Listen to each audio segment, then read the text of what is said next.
కూటమి ఎంపీలకు కానీ చంద్రబాబు నాయుడు గారికి ఎన్డీఏ ఆంధ్రప్రదేశ్ గవర్నమెంట్కు మేమందరం విన్నవించేది ఏదంటే మేమందరం కూడా పోరాటం మన ఆంధ్రప్రదేశ్కి ఏదో ఒకటి జరగాలి అని నిన్న సుబ్బారెడ్డి గారు కానీ అందరూ కూడా అయోధ్యరామరెడ్డి గారు అందరూ కూడా మేమందరం మన స్టేట్కి ఏదైనా రావాలని ఫైట్ చేస్తున్నాం.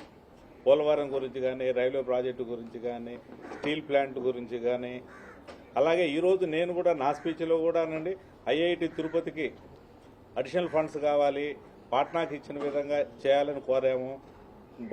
తిరుపతి బాలాజీ డివిజన్ కొత్తగా చేయాలని కోరాము. రైల్వే ప్రాజెక్టుకు కొత్త జోన్లో మనకు ఏమేమి ఫెసిలిటీస్ పెరగాలి, పాత వాల్తేరు అలానే ఉండాలని కూడా రిక్వెస్ట్ చేయడం జరిగిందండి. పోలవరం గురించి కూడా ఫైట్ చేస్తున్నాము. మా పక్కన తెలుగుదేశం ఎంపీలతో కూడా ఈరోజు మళ్ళీ మేమే డిస్కస్ చేశాం. వాలంటరీగా వెళ్ళి మనం ఈ పార్లమెంటులో ఢిల్లీలో గొడవ పడేది వద్దు, మన పరువును ఆంధ్రప్రదేశ్ పరువును మనం ఢిల్లీలో తీయొద్దు, ఏదున్న అవకాశం ఉంటే మన ఆంధ్రప్రదేశ్కు కొత్తగా సాధ్యమైనంత ఎక్కువగా ఫండ్స్ వచ్చే విధంగా ప్రయత్నం చేద్దామని రిక్వెస్ట్ చేయడం జరుగుతూ ఉంది. వాళ్ళు కూడా సహకరించాలని కోరుకుంటున్నా.